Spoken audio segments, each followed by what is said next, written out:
Pernah nggak sih Anda kepingin banget nanya ke pengkhotbah teologi kemakmuran, "Pak, ini Alkitab Bapak pakai terjemahan versi mana ya?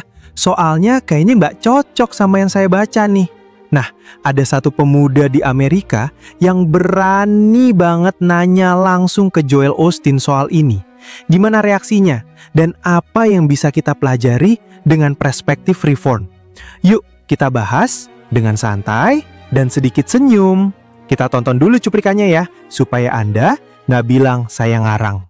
Untungnya ada temu sapa Joel setelah kebaktian. Orang berdonasi, kemakmuran daring, beri, terima 10 kali lipat. Itulah janji dan harapannya. Aku punya pertanyaan.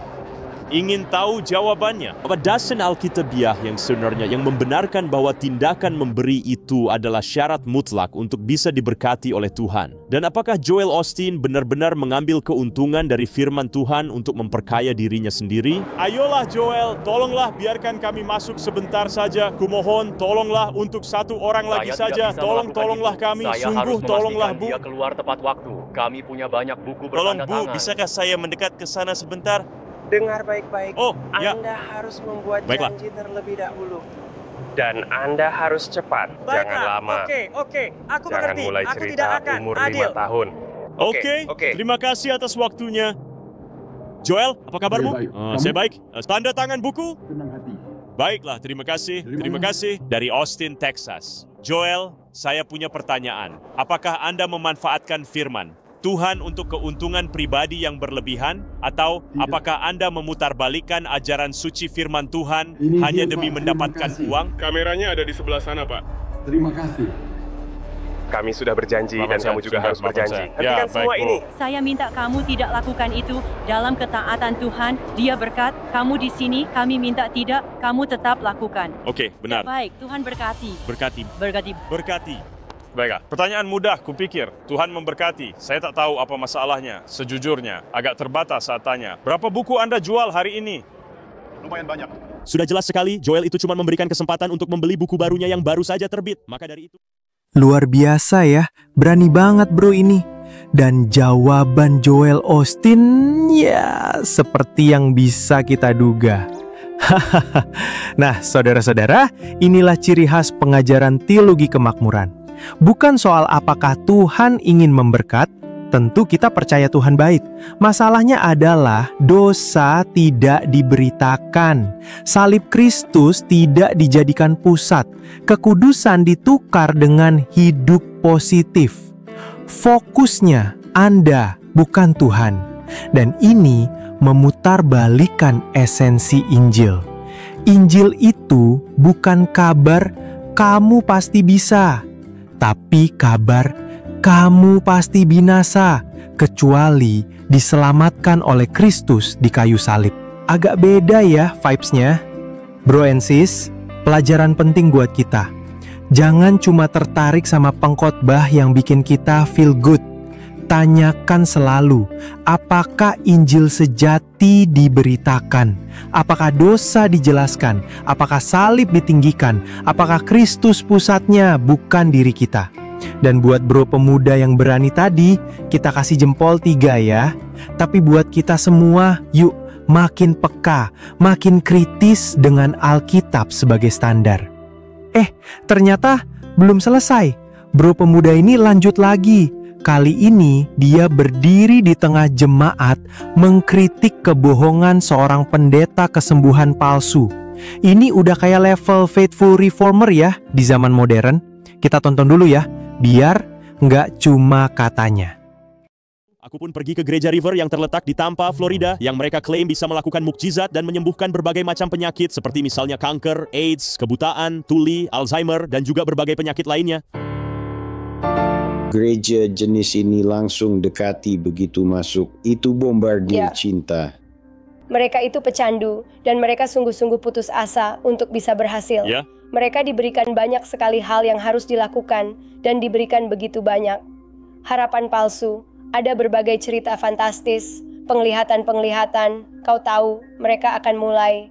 Mereka bilang ada hadirat kesembuhan yang nyata sekarang. Kau butuh, kau sakit, datanglah selalu dalam hadirat Tuhan. Semakin sering kau bisa disembuhkan. Pria ini sendiri tidak pernah bersaksi, tapi saya sangat suka menceritakan kisah luar biasa ini. Dia berusia 13 tahun dan sejak lahir dia tidak memiliki lubang anus. Operasi memang berhasil membuat lubang anus, namun dia sama sekali tidak memiliki otot untuk mengontrol buang air besar sehingga tidak bisa mengontrolnya sama sekali. Bayangkan, selama 13 tahun penuh dia harus selalu memakai popok. Akhirnya mereka datang ke sekolah kesembuhan dan di sana mereka berkesempatan bertemu dengan Pendeta Shannon. Pendeta Shannon dengar, doakan.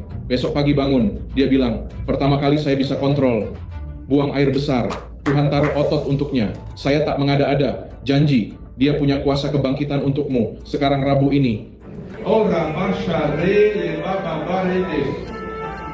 Dalam nama Yesus, haleluya. Saya lihat rekening bankmu meluap. Haleluya. Bang bilang kau harus ke tempat lain. Kami terlalu kecil. Ya, haleluya. Saya lihat pekerjaan Tuhan. Kau penuh kesembuhan. Pemuda datang sekolah kesembuhan. Dia belum percaya. Lalu dia bilang, ya saya harus ke gereja. Dia datang menerima Yesus. Minggu depannya dibaptis, ikut sekolah kesembuhan. Dia datang lagi, baru lahir baru 2 minggu. Suatu hari dia bilang, saya harus tes darah lagi. Saya bilang, batalkan, datang dan tinggallah di sini. Ikut sekolah kesembuhan hari ini. Biarkan Tuhan menjamahmu. Dia duduk, lalu saya doakan dia. Saya kutuk penyakit usus ini dalam darahnya. Saya kutuk ini dalam nama Yesus. Dia kembali lagi melakukan tes darah saat sesi itu. Dan penyakitnya sudah tidak ada lagi. Berubah dengan sangat cepat. Tuhan yang melakukannya. Dalam setiap aspek kehidupan kita.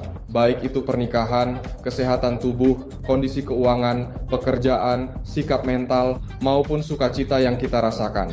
Apapun yang kalian minta dan inginkan, itu pasti akan terwujud. Mari kita coba sekali lagi. Jadi mengapa kalian tidak mengangkat tangan kalian?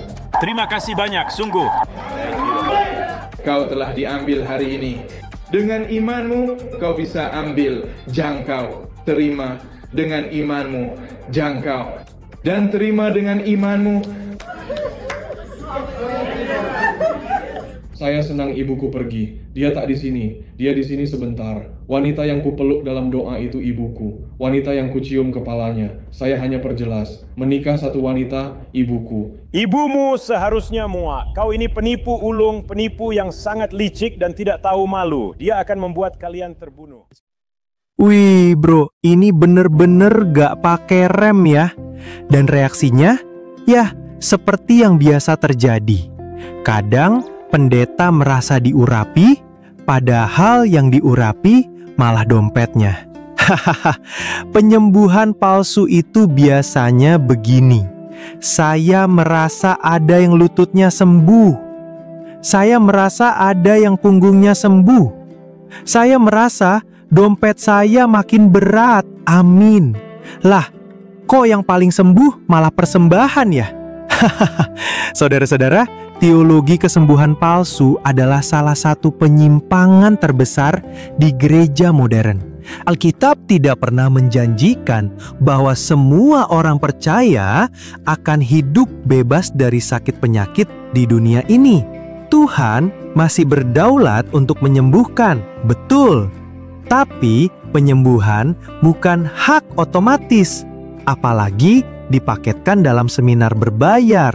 Yesus sendiri berkata bahwa kita akan menderita dalam dunia ini. Yohanes 16 ayat 33. Dan Rasul Paulus, seorang yang sangat rohani, bahkan dia tidak disembuhkan dari duri dalam dagingnya. 2 Korintus 12 ayat 7-9. Kalau Rasul Paulus hidup di zaman sekarang, mungkin ada pendeta kesembuhan palsu bilang, "Bro Paulus, iman kamu kurang nih. Yuk, ikut KKR saya. Bayar 3 juta, garansi sembuh." Rasul Paulus mungkin akan jawab, "Biarlah anugerah Tuhan yang cukup bagiku." Amin, Bro Paulus. Amin.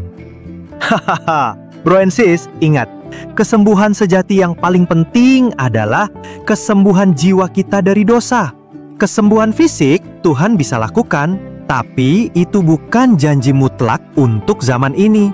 Jangan tertipu pengajaran yang menjadikan kesembuhan sebagai dagangan. Dan keberanian pemuda ini jadi pelajaran buat kita. Kita dipanggil untuk berani, berdiri di pihak kebenaran. Tapi juga dipanggil untuk melakukannya dengan kasih dan hikmat. Jangan asal serang, tapi biarlah Alkitab jadi dasar setiap teguran kita. Kalau Anda menghadapi ajaran-ajaran seperti ini, jangan takut. Ujilah segala sesuatu, peganglah yang baik.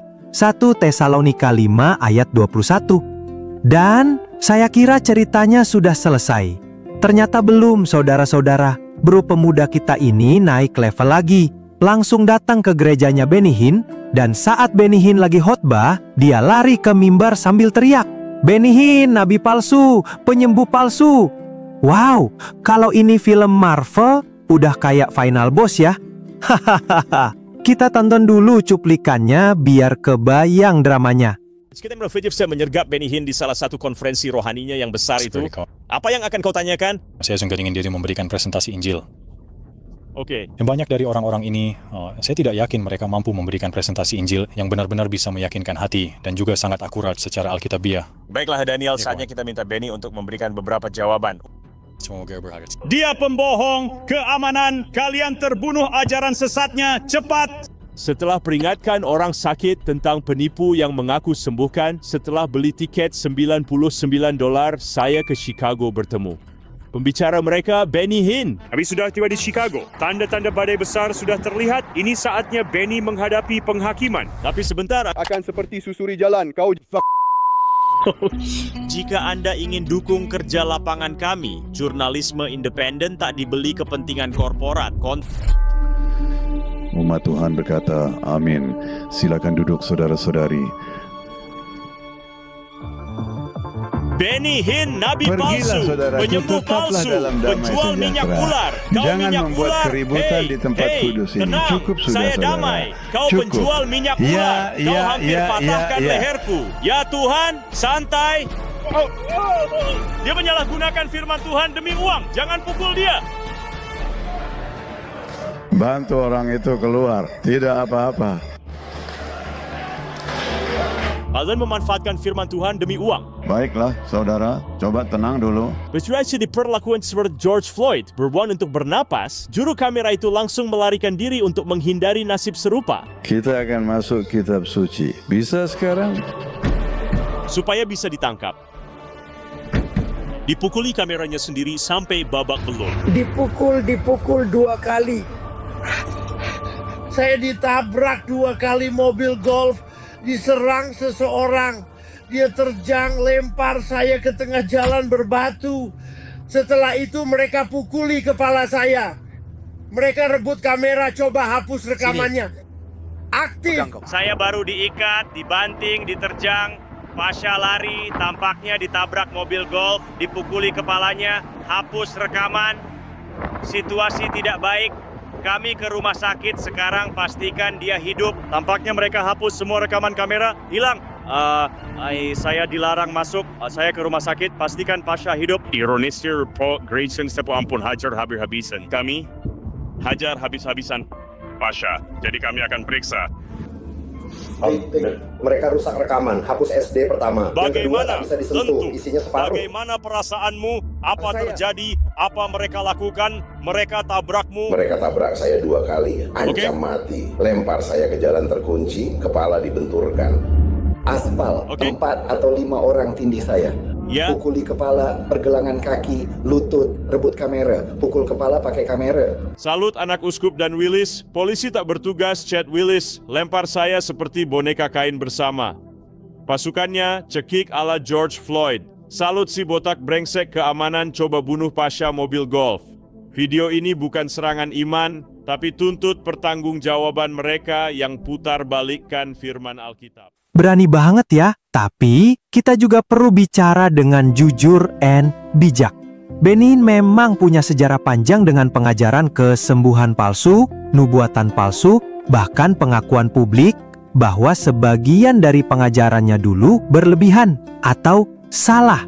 Sayangnya, walau sempat bertobat, prakteknya banyak pola lama tetap diulang.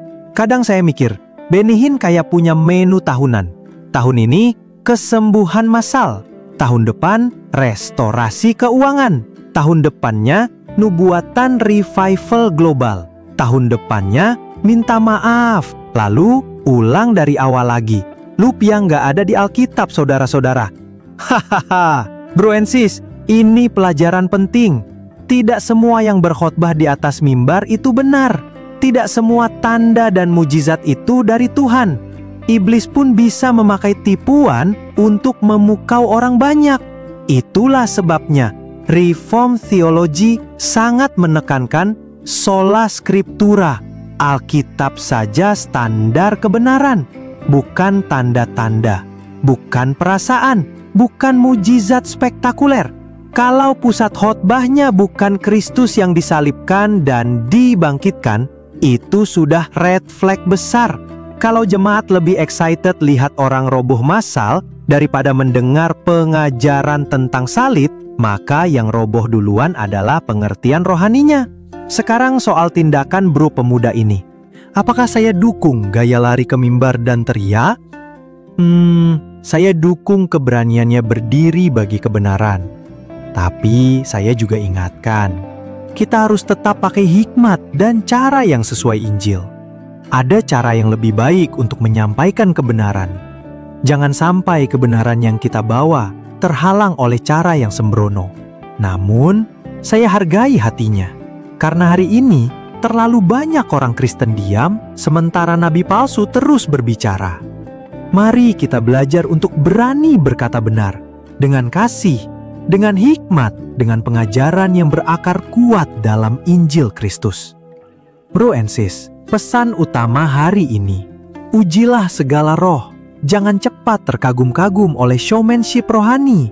Jangan kejar mujizat, kejar Kristus. Kristus cukup, Injil cukup, salib cukup. Dan kalau ada pengajaran yang bilang harus tambah ini, tambah itu, baru cukup, maka itu bukan Injil. Saya komentar Kristen. Iman diuji, firman dibedah, kebenaran tidak ditawar. Tuhan memberkati. Sampai jumpa di video berikutnya.